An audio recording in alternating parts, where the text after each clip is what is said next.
हाय, hello everyone, कैसे सभी के सभी? आई होप फाइन हो गए, बढ़िया हो गए और मजे में हो गए। बेसिकली कहानी कैसी है? कहानी कल हमने नया चैप्टर स्टार्ट किया था, ज्योग्राफी का चैप्टर नंबर 3 स्टार्ट किया था। चैप्टर था हमारा आवर चेंजिंग अर्थ। इसमें कल हमने कुछ कुछ चीजें डिस्कस की थी। आज हमको उसके आगे का टॉपिक जो है वो डिस्कस करना है, लेकिन उससे पहले एक बार पूरी कहानी जो हमने कल पढ़ी थी उसको वापस से रिवाइज कर लेते हैं। चैप्टर में स्टार्ट किया। चैप्टर स्टार्ट करने के साथ साथ हमने क्या देखा? हमने सबसे पहले देखा कि फोर्सेस दो तरह की होती हैं जो अर्थ पे काम करती हैं। एक वो फोर्सेस होती हैं जो अर्थ क्रस्ट के अंदर से लग रही होती हैं, और दूसरी वो फोर्सेस होती हैं जो अर्थ क्रस्ट के बाहर से लग रही होती हैं। जो फोर्सेस अर्थ क्रस्ट के अंदर से लग रही होती हैं उनकी वजह से दो फिनोमेना होते हैं। पहला अर्थक्वेक्स और दूसरा वोल्केनिक इरप्शंस। और जो फोर्सेस ऊपर लगती हैं उनसे बहुत सारी चीजें होती हैं, जैसे इरोजन होता है, डिपोजिशन होता है। ये इरोजनल और डिपोजिशनल वर्क्स करती हैं वो फोर्सेस जो ऊपर से लग रही होती हैं। ठीक। फिर हमने अर्थक्वेक को समझा कि अर्थक्वेक बेसिकली कैसे ओरिजिनेट होता है। तो जब टेक्टोनिक प्लेट्स आपस में लड़ती हैं तो उनके अंदर उनके बीच में फोर्स लगता है। वो फोर्स जब बहुत ज्यादा लगता है तो वो टेक्टोनिक प्लेट्स एक दूसरे के ऊपर कोलैप कर जाती हैं, एक दूसरे के ऊपर चढ़ जाती हैं, जिसके चलते उनके अंदर से उनके नीचे से कुछ वाइब्रेशंस निकलती हैं। उन वाइब्रेशंस के चलते ही हमको देखने को मिलता है क्या? उन वाइब्रेशन के चलते ही हमको ये देखने को मिलता है कि अर्थक्वेक आता है। ठीक। फिर हमने वॉल्केनिक एरप्शन के बारे में देखा। वॉल्केनिक एरप्शन में हमने क्या देखा? वॉल्केनिक एरप्शन में हमने ये देखा कि वॉल्केनिक एरप्शन कैसे होता है बेसिकली। तो जब अर्थ के अंदर का जो मॉल्टन मैग्मा होता है वो जब बहुत ज्यादा एक्सटेंसिव हीट वो हो जाता है, तो अर्थ में प्रेजेंट छोटे छोटे क्रैक्स के थ्रू वो बाहर आ जाता है। उस प्रोसेस को हम कहते हैं वॉल्केनिक एरप्शंस। और जिन क्रैक्स के थ्रू वो मैग्मा बाहर आता है उसको हम कहते हैं वॉल्केनोस। ठीक है। आज हमको इसके आगे का चैप्टर डिस्कस करना था। स्टार्ट करते हैं आज का topic.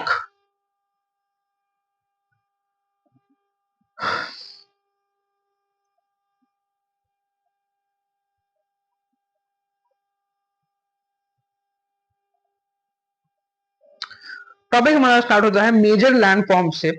Landscape is being continuously worn away by two processes, weathering and erosion. Weathering is the breaking up of the rocks on the earth's surface. ठीक है। तो क्या कहा गया है कि जो अर्थ के क्रस्ट में चेंजेस आ रहे हैं, अगर बात करें अर्थ क्रस्ट के चेंजेस की, अर्थ क्रस्ट, तो अर्थ के क्रस्ट में जितने भी चेंजेस आ रहे हैं, जो भी कोई नए लैंडफॉर्म्स बन रहे हैं, पुराने लैंडफॉर्म्स टूट रहे हैं, वो सारी चीजें दो प्रोसेस की वजह से होती हैं। ठीक है। दो प्रोसेस मेनली रोल प्ले करते हैं इसमें। ये थोड़ा लाइट चल रहा है क्या?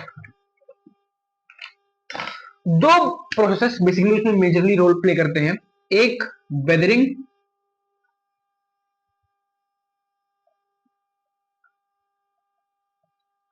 और दूसरा इरोजन। ठीक। दो प्रोसेसेस मेजरली रोल प्ले करते हैं किस चीज में? दो प्रोसेसेस मेजरली रोल प्ले करते हैं हमारे, दो प्रोसेसेस मेजरली रोल प्ले करते हैं हमारे अर्थ के क्रस्ट में कोई भी नया स्ट्रक्चर बनने में या फिर कोई पुराना स्ट्रक्चर ब्रेक होने में। सबसे पहला होता है वेदरिंग। वेदरिंग क्या होता है बेसिकली? वेदरिंग एक ऐसा प्रोसेस है जिसके थ्रू जो हार्ड रॉक्स प्रेजेंट होती है हमारे अर्थ क्रस्ट में वो ब्रेक होती हैं और किसी नए स्ट्रक्चर को फॉर्म करती हैं। ठीक है।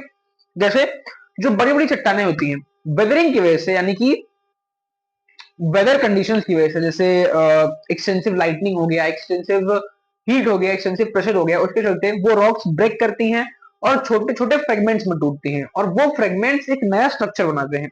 तो ये जो पूरा प्रोसेस है उन रॉक्स के ब्रेक होने का, उनके सेगमेंट्स बनने का और नए नए स्ट्रक्चर बनाने का, इस पूरे प्रोसेस को हम क्या कहते हैं? इस पूरे प्रोसेस को हम कहते हैं वेदरिंग। ठीक।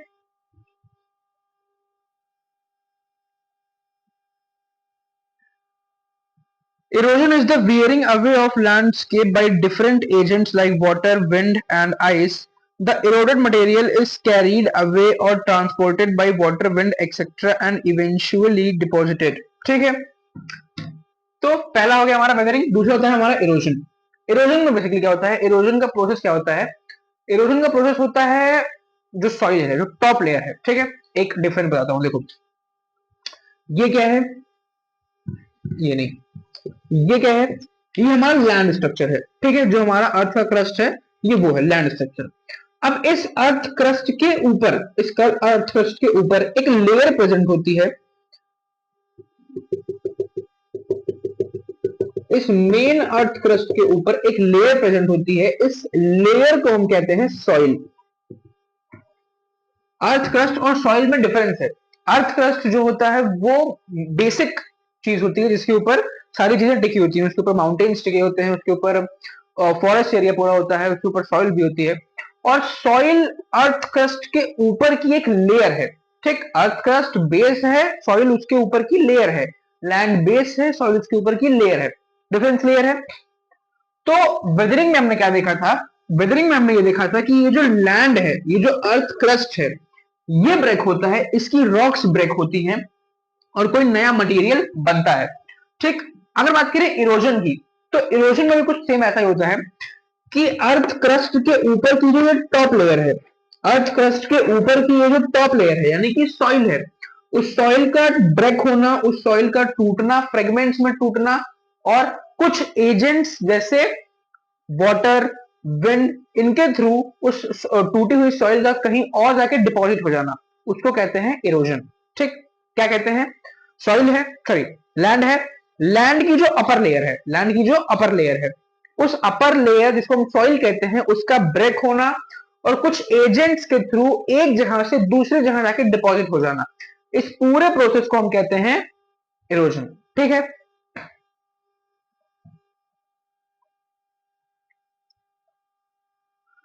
The process of erosion and deposition create different landforms on the surface of the earth. तो इस इरोजन में क्या होता है, इरोजन से डिपोजिशन होता है, मतलब एक जगह से सॉइल उठती है और दूसरी जगह जाके सेटल हो जाती है, तो इसके चलते नए स्ट्रक्चर फॉर्म होते हैं, ठीक है।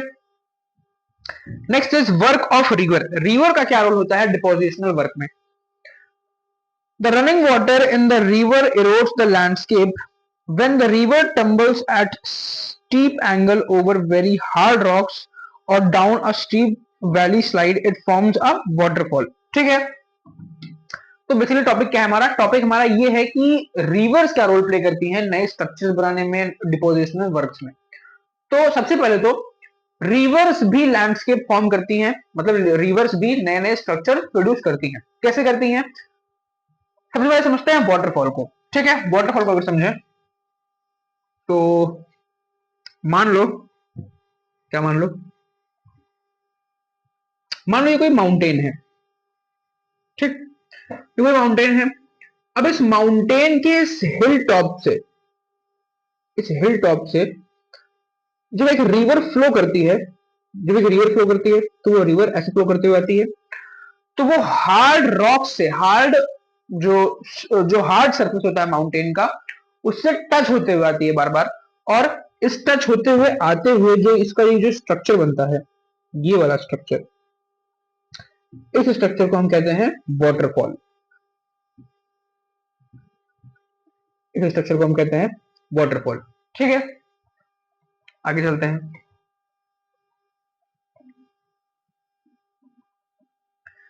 As the river enters the plain, it twists and turns, forming large bends known as meanders. Due to continuous erosion and deposition along with slides of the meander, the ends of the meander loop come closer and closer. ठीक है, अच्छा अब एक चीज और, ये water running, ये flow कर रहा है वाटर, ठीक है, ये बड़ी बड़ी चट्टानों से वाटर फ्लो करते हुए नीचे आ रहा है। तो जब वाटर फ्लो करते हुए नीचे आएगा तो क्या सिर्फ वाटर ही नीचे आएगा, नहीं, जब ये नदियां जब ऊपर से बहते हुए आती हैं, बहुत हाई एंगल से बहते हुए आती हैं, तो ये बहुत फोर्स के साथ आती हैं। जब ये इतनी फोर्स के साथ आती हैं तो ये माउंटेन पे प्रेजेंट जो रॉक्स होते हैं, जो माउंटेन पे प्रेजेंट जो सॉइल होती है, उसको भी अपने साथ डिपॉजिट करके लेते आती है। क्यों, क्योंकि फोर्स बहुत ज्यादा होती है, उस फोर्स के चलते ये उस माउंटेन की हिल्स को काटते हुए निकलती हैं, और जब इस माउंटेन की हिल्स को काटते हुए निकलती हैं तो इसके कुछ सेडिमेंट्स अपने साथ लेकर आती हैं, ठीक। अब देखना, इन सेडिमेंट्स के चलते बनते हैं मिएंडर्स, इन सेडिमेंट के चलते बनते हैं मिएंडर्स। मिएंडर्स क्या होते हैं बेसिकली, देखो ये एक माउंटेन है, ठीक, ये एक माउंटेन है, ये क्या है, ये यहाँ पे प्लेन एरिया है, ठीक है, ये माउंटेन है और ये प्लेन एरिया है। अब माउंटेन में से रिवर आती है, ठीक है, माउंटेन पे से ये रिवर आई। तो माउंटेन पर जब रिवर आती है तो मैंने अभी बताया कि बहुत फोर्स से आती है। उस फोर्स से आने की वजह से अपने साथ कुछ सेडिमेंटल डिपॉजिट्स लेके आती है, यानी कि कुछ अवशेष लेके आती है, कुछ टूटे हुए रॉक के फाइन टुकड़े लेके आती है, जो इस माउंटेन को काट के वो आ रही होती है उसके साथ। ठीक है, अब जब ये नॉर्मल स्ट्रक्चर यानी कि नॉर्मल सरफेस पे पहुंचती है, कौन से सरफेस पे, एक प्लेन सरफेस पे जब पहुंचती है तो ये रिवर टर्न करती है। ये रिवर शार्प टर्न लेती है। ये रिवर शार्प टर्न लेती है। कैसे लेती है, इसको समझने के लिए एक चीज करना कि कोई स्लोप लेना, उस स्लोप पे से पानी रहना। जब उस स्लोप पे से पानी रहोगे तो ये देखोगे कि जब तक वो पानी स्लोप पे आ रहा है तब तक तो वो स्ट्रेट आ रहा है, लेकिन जैसे ही वो पानी सरफेस को टच करेगा वैसे ही वो बेंड लेगा, वो एक शार्प टर्न लेगा। क्यों? क्योंकि जब स्लोप से आता है तो वाटर की फोर्स बहुत ज्यादा होती है, और जैसे ही वो ग्राउंड पे टच करता है, नॉर्मल सरफेस पे टच करता है, प्लेन एरिया पे टच करता है, उसकी फोर्स अचानक से बहुत कम हो जाती है, जिसके चलते वो एक शार्प टर्न ले लेती है। वही सेम चीज होती है रिवर्स के साथ कि वो फ्लो करते हुए बहुत स्पीड से आ रही होती है, और जैसे ही वो प्लेन एरिया पे टच करती हैं तुरंत वो डायरेक्शंस को चेंज करती हैं। ठीक, अब डायरेक्शन को चेंज करती हैं तो यहां पे आई, यहां पे टकराई, तो यहां पे सेडिमेंट्स डिपॉजिट करती हैं। ठीक, सेडिमेंट्स डिपॉजिट करती हैं। तो अब जब दूसरी वेव आएगी, मान लो ये नदी आई वापस से, ठीक, ये नदी आई वापस से, तो अब ये यहां तो जाएगी नहीं। ठीक, यहां तो जाएगी नहीं क्योंकि यहां पे तो रॉक्स डिपॉजिट हो गए। ये अब इधर से निकलेगी, इधर से निकलेगी। ठीक, तो ये इतना एरिया इसने खाली छोड़ दिया, इतना एरिया इसने क्या कर दिया, अब खाली छोड़ दिया। यही जो खाली वाले एरिया होते हैं इनको हम कहते हैं मिएंडर्स। ये जो खाली वाले एरिया होते हैं इनको हम कहते हैं मिएंडर्स। ठीक है, तो मिएंडर्स क्या होते हैं बेसिकली, जब भी कोई रिवर बड़े एंगल से यानी कि हिल्स से बहुत तेज स्पीड से आती है तो सरफेस पे टच होने के बाद एक शार्प टर्न लेती है। शार्प टर्न होने की वजह से वो शार्प टर्न लेने की वजह से वो एक एरिया में अपने सेडिमेंट्स को डिपॉजिट कर देती है, और उस एरिया के साइड से वो क्या करती है, बहने लगती है। वो जो एरिया जिसमें वो अपने सेडिमेंट्स को डिपॉजिट करती है उस एरिया को हम कहते हैं मेंडर्स। ठीक है, देखो इसमें ये वो आया, क्या बोलते हैं इसको, ये नदी आई और इसने यहाँ पे सेडिमेंट्स डिपॉजिट कर दिए और दूसरी तरफ से निकल गई। नदी आई, सेडिमेंट्स डिपॉजिट किए, दूसरी तरफ से निकल गई। ये जो एरिया होता है इसको हम कहते हैं मेंडर्स। ठीक है,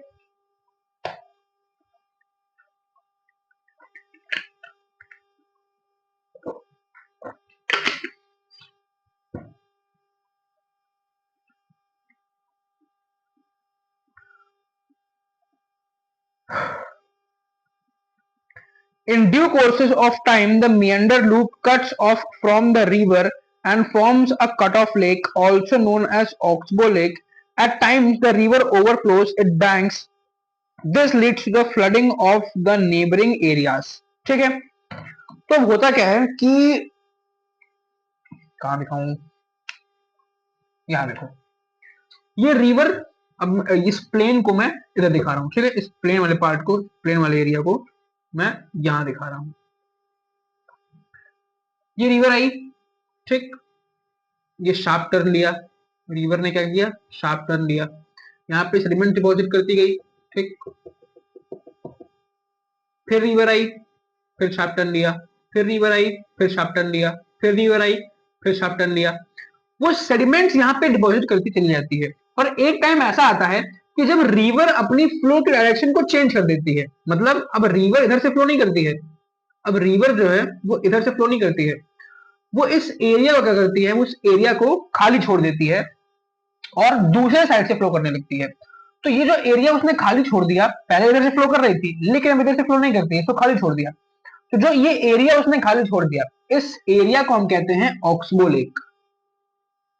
इस एरिया को हम कहते हैं ऑक्सबो लेक। ऑक्सबो लेक, ठीक, इस एरिया को हम कहते हैं ऑक्सबो लेक। और सेम टाइम पे अगर मान लो कभी फ्लड्स आ जाती हैं, कभी बाढ़ आ जाती है, तो अपने इस एरिया से तो फ्लो करती ही करती है, लेकिन वो अपने बेड को एक्सपैंड करती है और वापस से उन ऑक्सबो लेक्स के थ्रू क्या करने लगती है, उन ऑक्सबो लेक्स के थ्रू वापस से क्या करती है, वापस से वो उन ऑक्सबो लेक्स को वापस से कवर कर लेती है। ये जो ऑक्सबो लेक्स वाला टॉपिक है, ये क्लास 9th में बहुत डिटेल में पढ़ोगे, क्लास 9 में बहुत डिटेल में ये ऑक्सबो लेक्स वाला टॉपिक दिया हुआ है।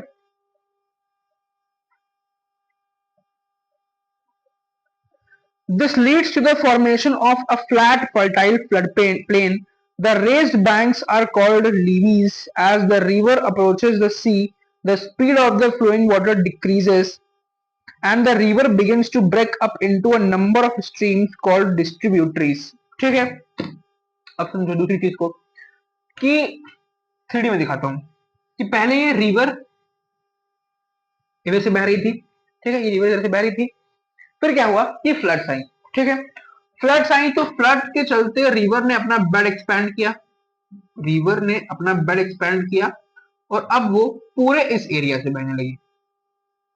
पहले सिर्फ इतने एरिया में बहती थी, लेकिन अब फ्लड आया जिसके चलते रिवर में पानी ज्यादा हो गया तो वो इस एरिया में भी बहने लगी। उसने अपना बेड को क्या कर लिया, उसने अपने बेड को एक्सपैंड कर लिया। ठीक, अब जब फ्लड खत्म हुई तो क्या हुआ, जब फ्लड खत्म हुई तो रिवर वापस से इस एरिया में फ्लो करने लगी और ये वाला जो एरिया था वो ये वाले एरिया को उसने खाली छोड़ दिया।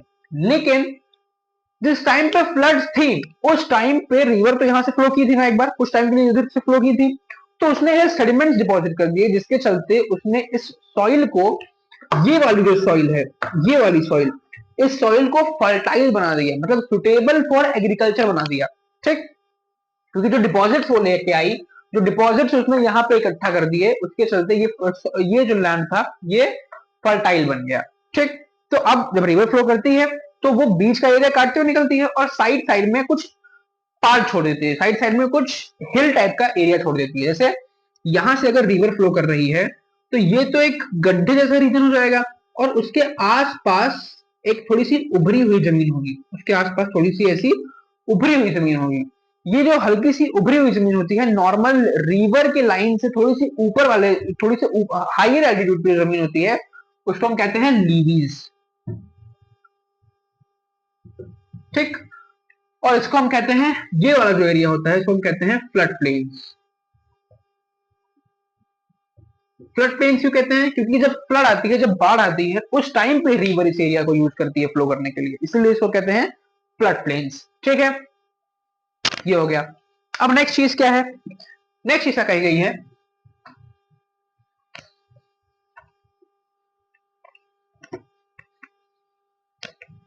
नेक्स्ट चीज बताता हूं क्या कही गई है। नेक्स्ट चीज ये बताई गई है कि रिवर जब अपने ओरिजिन से निकलती है, यानी कि माउंटेन से जब निकलती है तो बहुत हाई स्पीड से निकलती है।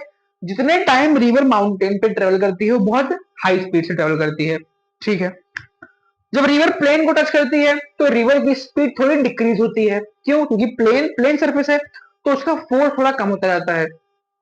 और जैसे ही रिवर जो होती है वो सी में डिपॉजिट होने को होती है, जैसे फॉर एग्जांपल ये इंडिया का नीचे वाला पार्ट है, ये इंडिया का क्या है, ये इंडिया का नीचे वाला पार्ट है। ठीक, इधर बे ऑफ बंगाल है, इधर बे ऑफ बंगाल है, ये है बे ऑफ बंगाल।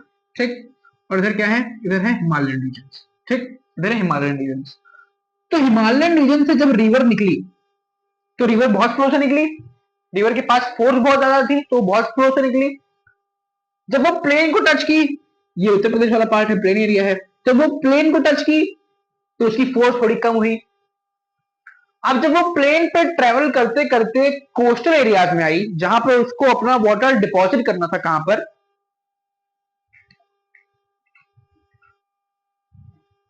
जहां पर उसको अपना वाटर डिपॉजिट करना था सी में, ओशंस में, उसकी फोर्स और कम होती चली गई। जब उसकी फोर्स और कम होती चली गई तो वो रिवर फैल गई, वो रिवर फैल गई, यानी कि उसने अपने अलग अलग चैनल्स खोल दिए। वो रिवर अलग अलग पार्ट्स में डिवाइड हो गई, वो रिवर अलग अलग पार्ट्स में डिवाइड हो गई। ये जो अलग अलग पार्ट्स में वो रिवर डिवाइड हुई ना, इन अलग अलग पार्ट्स को कहा गया डिस्ट्रीब्यूटरीज। डिस्ट्रीब्यूटरीज क्यों कहा गया, क्योंकि यहाँ पे रिवर ने अपना पानी डिस्ट्रीब्यूट कर दिया। ठीक, रिवर आ रही थी, फोर्स कम होती गई, फोर्स कम होती गई, फोर्स कम होती गई, फोर्स कम होती गई, और उसने अपने वाटर को डिस्ट्रीब्यूट कर दिया। और ये जो वाटर को डिस्ट्रीब्यूट किया, इस डिस्ट्रीब्यूशन को कहा गया distributaries.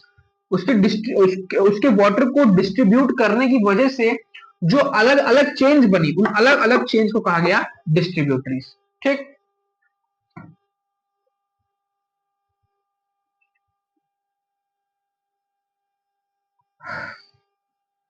The river becomes so slow that it begins to deposit its load. Earth distributaries, each distributary forms its own mouth. The collection of sediments from all the mouths forms a delta. ठीक।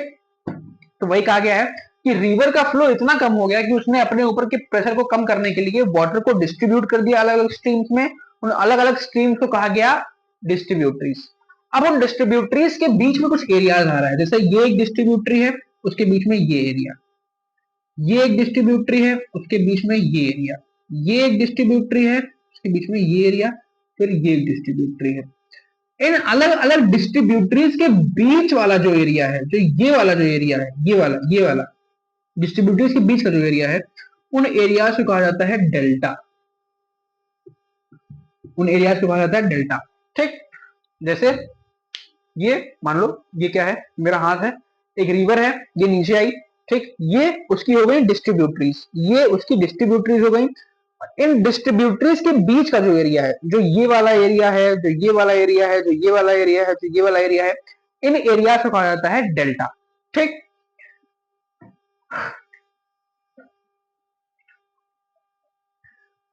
Next बात करते हैं work of sea waves. Sea waves क्या काम करती है depositional works में? The erosion and deposition of the sea wave gives rise to coastal landforms. Sea waves continuously strike at the rocks. Cracks develop over time. They become larger and wider. ठीक है। तो जो सी waves होती हैं, वो सी waves भी coastal areas में नए नए स्ट्रक्चर फॉर्म करने का काम करती हैं। ठीक। कैसे काम करती हैं? तो सी वेव्स कॉन्टिन्यूसली कोस्टल एरियाज को हिट कर रही होती हैं। अगर कोई कोस्टल एरिया पे गया होगा तो उसने ध्यान दिया होगा कि जब वेव्स आती हैं तो वो वेव्स आने के साथ साथ वो कोस्टल एरियाज को हिट करती हैं। जब वो कोस्टल एरियाज को हिट करती हैं तो प्रेशर बहुत ज्यादा होता है। उस हाई प्रेशर के चलते कोस्टल एरियाज में क्रैक्स डेवलप होते हैं। ठीक। उस हाई प्रेशर के चलते कोस्टल एरियाज में क्रैक्स डेवलप होते हैं। देखो, जैसे मान लो ये कोई कोस्टल एरिया है, अब यहाँ पे वेव्स बार बार हिट कर रही हैं, वेव्स बार बार हिट कर रही हैं, वेव्स हिट कर रही हैं। तो इन वेव्स के हिट करने की वजह से ये जो कोस्टल एरिया है, इसका जो लैंड है, उसमें क्रैक्स डेवलप हो जाती हैं, उसमें क्रैक्स डेवलप हो जाती हैं, ऐसे ये क्रैक्स डेवलप हो जाती हैं।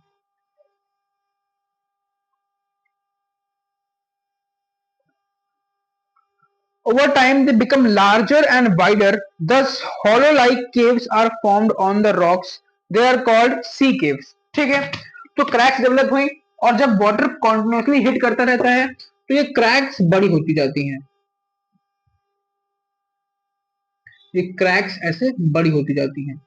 और इन्हीं क्रैक्स के बीच जब ये क्रैक्स बहुत बड़ी हो जाती हैं तो ये केव का फॉर्म ले लेती हैं, और इन्हीं केव्स को हम कहते हैं सी केव्स। इन्हीं केव्स को हम कहते हैं सी केव्स। ठीक है।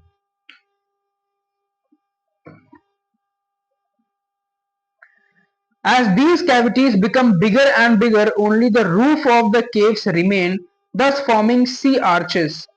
Further erosion breaks the roof and only walls are left.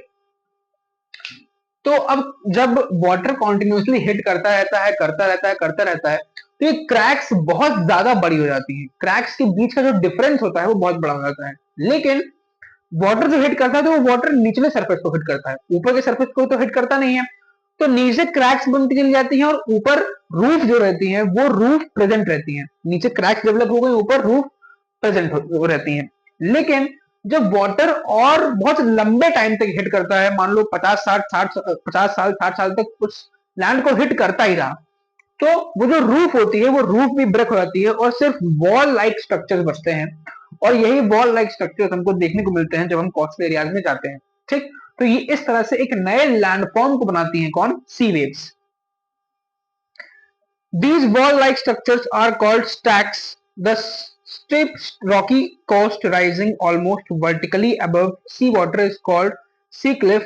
The sea wave deposits limits along with shores forming beaches. ठीक है, और यही जो वॉल्स बचती हैं जो वर्टिकली खड़ी होती हैं और काफी हाई एल्टीट्यूड तक जाती हैं, काफी लंबाई होती है इनकी, इनको कहते हैं सी क्लिफ, समुद्री चट्टान जिसको हम कहते हैं हिंदी में। Next is work of ice. Ice क्या रोल प्ले करती है नए स्ट्रक्चर्स को फॉर्म करने में? So glaciers are rivers of ice which to erode the landscape by bulldozing soil and stones to expose the solid rock below. Glaciers carve out deep hollows there. As the ice melts, they get filled up with water and become beautiful lakes in the mountains. ठीक है, तो glaciers क्या है basically? Glaciers बने कैसे? सबसे पहले तो वाटर लिफ्ट हुआ, उन वाटर के लिफ्ट होने की वजह से और उनके फ्रीज हो जाने की वजह से वाटर लिफ्ट हुआ और वाटर लिफ्ट होते से ही फ्रीज हो गया, जिसके चलते बन गए ग्लेशियर्स। तो ग्लेशियर्स बेसिकली है क्या? ग्लेशियर वाटर से बने हुए एक स्ट्रक्चर है। ग्लेशियर्स वाटर से बने हुए ही एक स्ट्रक्चर है। तो वो ऊपर तो काफी वाइड रहते हैं, लेकिन नीचे से वो अर्थ के सरफेस को थोड़ा सा कट करते जाते हैं, और जब भाई ग्लेशियर्स मेल्ट करते हैं तो जो वाटर जो पानी निकलता है वो उन क्रैक्स में भरता जाता है, जिसके चलते ब्यूटीफुल लेक्स फॉर्म होती हैं ग्लेशियर्स के पास, जो हमको देखने को मिलती हैं। अगर हम किसी हिल स्टेशन में जाएं जहां पर ग्लेशियर्स प्रेजेंट हो तो हमको वो ब्यूटीफुल लेक्स देखने को वहां पर मिल रही होती हैं। The material carried by the glaciers such as rock, big and small, sand and silt gets deposited. These deposits form glacial moraines. ठीक है, तो वही जो डिपॉजिट्स सेडिमेंट्स ग्लेशियर से निकलता हुआ पानी अपने साथ कैरी करता है वो इन रिवर्स में डिपॉजिट कर देता है। Next is work of wind. Wind क्या वर्क करती है नए स्ट्रक्चर्स को फॉर्म करने में? Have you ever visited a desert, try to collect some pictures of sand dunes? An active agent of erosion and deposition in the deserts is wind. In deserts, you can see rocks in the shape of a mushroom, commonly called mushroom rocks. Winds erode the lower section of the rocks more than the upper part. ठीक है, तो क्या कहा गया है कि अगर हम कभी डेजर्ट में जाएं तो डेजर्ट में हमको देखने को मिलता है कि मशरूम शेप की रॉक्स होती हैं, मशरूम शेप की रॉक्स होती हैं। तो वो मशरूम शेप की जब रॉक्स होती हैं और डेजर्ट में विंड बहुत तेज चलती है, हवा बहुत तेज चलती है, तो जब डेजर्ट में विंड फ्लो करती है तो वो जो रॉक्स होती हैं उन रॉक्स का नीचे वाला पार्ट काटती जाती है। जब विंड फ्लो करती है तो वो उन रॉक्स का नीचे वाला पार्ट काटती जाती है, जिसके चलते जो रॉक्स होती है वो ऊपर से तो बहुत वाइड होती है लेकिन नीचे से बहुत पतली होती है। लगभग उनका ये शेप होता है, ये ऐसे आती हैं और ये नीचे पतली हो जाती है, मशरूम के शेप में होती है।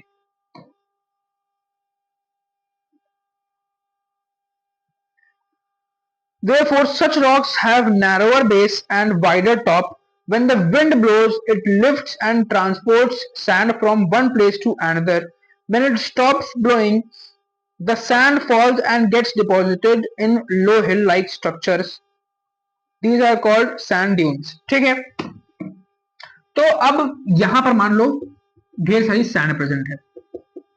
अब हवा चली तो यहां से ये सैंड को उड़ा के ले जाती है और कहीं दूसरी जगह पर डिपॉजिट कर देती है माउंटेन्स के फॉर्म में, और यही जो सैंड के माउंटेन्स बनते हैं इन्हीं सैंड के माउंटेन्स को हम कहते हैं sand dunes.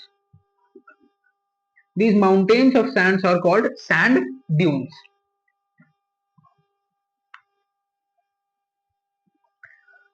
When the grains of sand are very fine and light, the wind can carry it over very long distances. When such sand is deposited in large areas, it is called loess. Large deposits in loess is found in China. ठीक है, तो जब wind soil को carry करती है और एक छोटी जगह पे डिपॉजिट करती है माउंटेन के फॉर्म में, तो उसको हम कहते हैं सैंड ड्यून्स। लेकिन जब ये डिपोजिशनल वर्क बहुत एक्सटेंसिव लेवल पे होता है, जब विंड बहुत ज्यादा सॉइल को कहीं कैरी करके ले जाती है और एक बड़े से एरिया में डिस्ट्रीब्यूट कर देती है, तो उसको हम कहते हैं लोइस, LOESS, उसको हम कहते हैं लोइस। ठीक, इसी के साथ ये चैप्टर जो है हमारा chapter 3 of geography inside our earth, ये चैप्टर भी होता है खत्म। कल वाले क्लास में, कल वाले वीडियो में हम डिस्कस करेंगे इसकी एनसीईआरटी, तो बी रेडी फॉर दैट। इसी के साथ एंड करते हैं आज की क्लास को। आज की क्लास में इतना ही, मिलते हैं नेक्स्ट क्लास में।